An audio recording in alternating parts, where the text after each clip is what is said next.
My girlfriend said, "I just wanted you to fight for us." I replied, "Don't contact me again." Then I packed her bags, photographed everything, changed the locks after she let herself in, and refused every "let's talk" message until a closure email finally revealed why she kept pushing. Original post: I'm Brent, 33M, and I'm in Austin, Texas. I work as an IT project manager, deadlines, meetings, and a calendar that never seems to breathe. My girlfriend, ex now, was Aubrey, 29F. She's a social media manager for a fitness brand. We'd been together a little over 2.5 years, and she moved into my condo about 8 months ago. The lease is in my name, always has been. The last few months, something changed. Aubrey started using one word like a stamp she could slam on anything I did: needy. If I asked what time she'd be home, needy. If I checked in when she went quiet for hours, needy. If I wanted to talk through an argument like adults instead of letting it rot in silence, needy. I heard it so often I started editing myself. I'd type a text and delete it. I'd swallow a question and call it being chill. Meanwhile, she'd get to set the mood of our entire home like a thermostat only she controlled. The inciting incident happened on a Tuesday at the gym. My phone buzzed between sets. I glanced down and saw, "Aubrey, you've been texting me all day like you have nothing else going on. Stop acting so needy or we're done." I just stared at it, stayed quiet, didn't move. Because all day was 2 texts. One at noon: "Want me to grab groceries after the gym?" One at 4 p.m. "I'll be home around 7. Want anything?" That was it. That was the whole conversation she called needy. So I typed 3 words. "Then we're done." Sent it.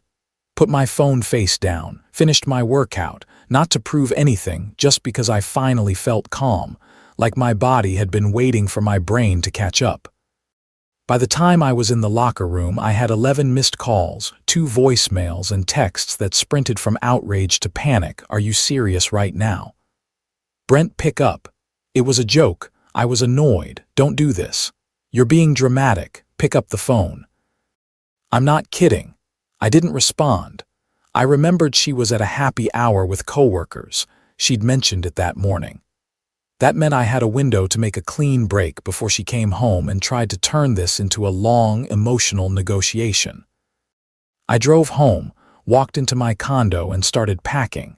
I didn't toss things in garbage bags. I folded everything neatly and loaded it into the 2 large suitcases she brought when she moved in. Clothes first, shoes tucked into the bottom. Her work bag, her laptop stand, her makeup and skincare, enough little bottles to stock a boutique, the books she'd claimed on my shelves, the candles and decor items that had slowly taken over my counters. I also took photos as I went. Not because I wanted to be petty, but because I knew how fast Aubrey could rewrite a story once she didn't like how it ended. 3 suitcases, 1 tote, 1 small box for random items, everything intact, everything clean. If she wanted to accuse me of destroying her stuff, I wanted reality to be waiting with receipts. By 9 p.m., everything was by the front door, labeled, clean. I left a note on the kitchen island: "You set the terms. I accepted them. Your things are by the door. Text me an email for forwarding mail." Brent. Then I cooked dinner, ate at my own table, and let the apartment be quiet. She came in a little after 11. I heard her keys, her heels, then the pause like her brain stalled when it saw the suitcases. What is this?" she said. Then her voice sharpened. "Brent, seriously, come out." I walked out, calm, no yelling, no shaking. She looked between the bags and me. "You're packing my stuff over a text. Over your ultimatum," I said. "It was a joke," she snapped, then tried softer. "I was stressed. I didn't mean it like that." I nodded. "I believe you were stressed. I also believe you typed what you meant." Aubrey's eyes narrowed. "So you're really doing this?" "Yes," she laughed once, sharp. "You're so dramatic," I said, "and you're free. That's what you wanted." Her face shifted again, tears like a strategy. "I didn't want to break up. I just wanted you to stop hovering." Hovering. 2 texts. I didn't argue. I didn't explain myself into exhaustion. I just said, "I'm not the right person for you." That line hit harder than a fight would have. She paced, angry, sad, angry again. So what, am I supposed to just leave tonight? You have places, I said. Kara, your sister. Your mom. She grabbed a suitcase handle, yanked it like she wanted a dramatic scrape across the floor, then stopped and looked at me. You're going to regret this, she said. I didn't respond. She left, slamming the door hard enough to rattle my hallway. I slept like my nervous system finally unclenched. Update 1, 4 days later. The first couple days after the breakup were strangely quiet. Not empty, quiet. Like my brain wasn't bracing for the next accusation. I'd wake up and realize there was no tension waiting in the living room. No, are you mad? Mind games. Just my own schedule and my own peace. On day 2, I got a text from Aubrey's best friend, Kara. Kara, hey Brent, I'm sure you're frustrated, but can we all just talk? Aubrey's a mess. I replied once. She told me stop being needy or we're done. I took her at her word. There's nothing to talk through. Kara didn't text again. Day 3, while I was at work, my Ring camera sent an alert. Aubrey was at my front door. And she still had a key. She let herself in like she still belonged there. She was inside about 15 minutes. She took some items, hers, but left other things scattered in weird places. A hoodie on the chair, a hair clip on my coffee table, her water bottle on the counter. It wasn't forgetfulness, it was bait, a little trail designed to make me reach out. I didn't reach out.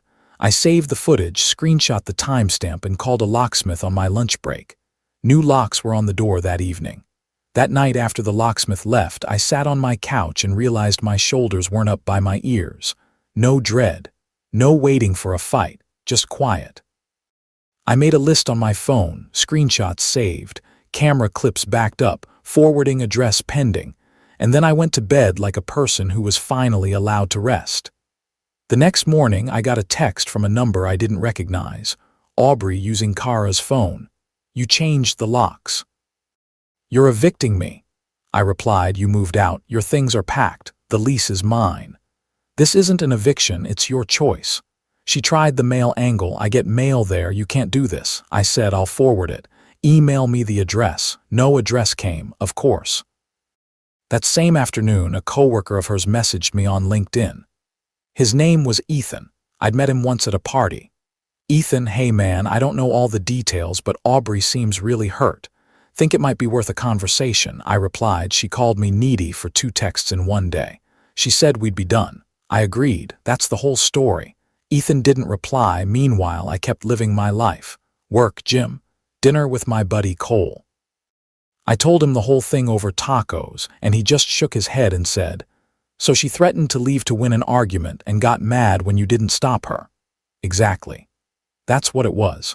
Update 2.5 weeks later, this is where it stopped being sad breakup and turned into why are you doing this? It was a Monday morning.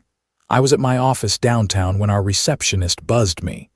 Brent, there's a woman here saying she's your girlfriend and she left something in your car. I said, that's my ex. Please ask her to leave. If she won't, call building security. She left without a scene, but she left a card at the front desk. I put it in the trash, then pulled it back out and photographed it. Documentation, not drama. 2 days later, she tried money. Cash app request, $360. Shared groceries plus utilities, 8 months. I stared at it and actually laughed.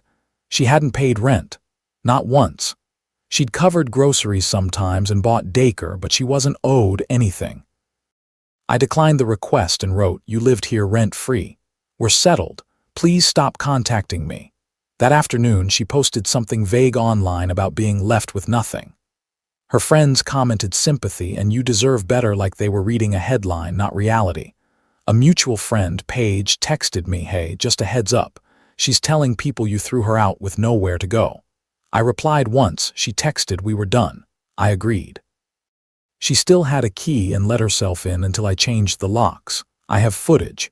Then I sent Paige a screenshot of Aubrey's original text. Paige replied, oh, she's not telling it that way. I wrote back, she never does. After that, Aubrey tried accidental.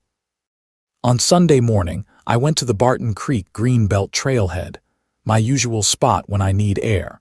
And there she was, standing near the trail map, staring at her phone. Wearing the exact outfit she wore on our first hike together, like she thought nostalgia could do CPR. I walked past without slowing.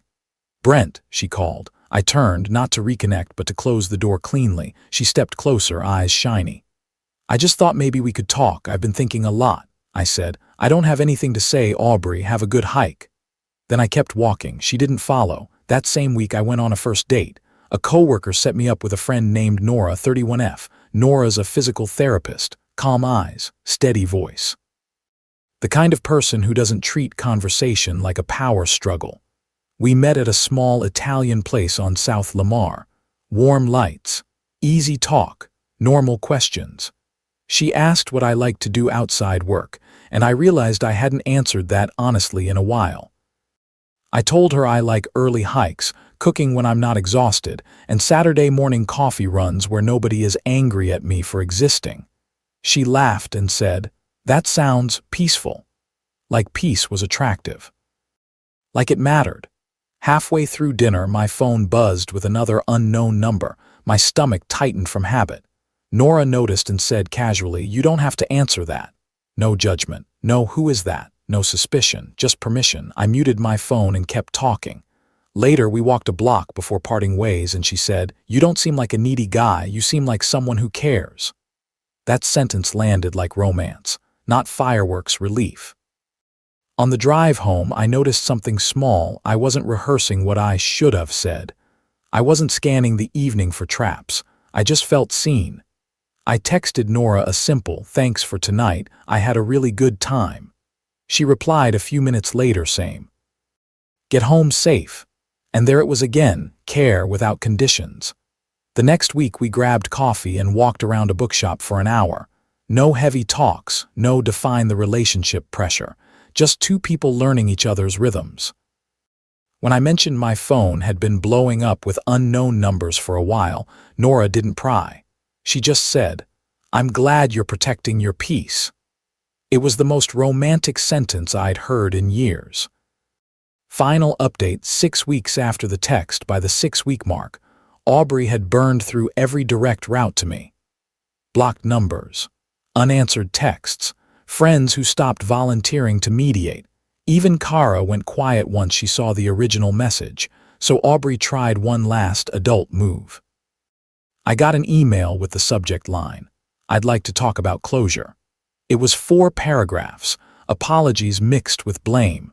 Phrases like "I didn't realize how my words affected you sitting right next to you, always overreact to small things." Then the line that made it click, "I just wanted you to fight for us." That was the point of the needy label, not communication. Control. She wanted to push and have me scramble back. I forwarded the email to my friend Jordan, a paralegal. He replied fast, "You don't need to respond, but keep everything." I responded anyway, one sentence, like closing a door without slamming it. "I wish you well. Please don't contact me again." Then I blocked the address. 2 days later, I got a call from an unknown number. I almost let it go to voicemail, but something in me said it could be work. It was Aubrey's mom, Linda. "Brent," she said carefully, "I'm sorry to call you. Aubrey says you ended things out of nowhere." I kept my voice calm. "Linda, it wasn't out of nowhere. She texted me that if I didn't stop being needy, we were done. 2 texts in a day, one about groceries, one about what time I'd be home." I believed her. Silence. Real silence. "She said needy," Linda repeated like she couldn't fit it into the story she'd been told. "Yes," I said. "That exact word." Linda exhaled. "Okay, I'll talk to her." We hung up, and that was it. No more unknown numbers. No more surprise appearances. No more posts designed to guilt me. It stopped like someone finally cut the power. Meanwhile, my life opened up. Work-wise, I got promoted to senior project lead on a rollout I'd been grinding on since the fall. More responsibility, more pay, and more importantly, I stopped coming home to a relationship that treated basic care like a weakness. Romance-wise, Nora and I kept seeing each other. Slowly. Normally. Like adults who actually like each other and don't need theatrics to prove it. 4 months in, she texts first about half the time. Sometimes it's just, "You eat yet?" Sometimes it's a photo of a dog she saw in the clinic lobby.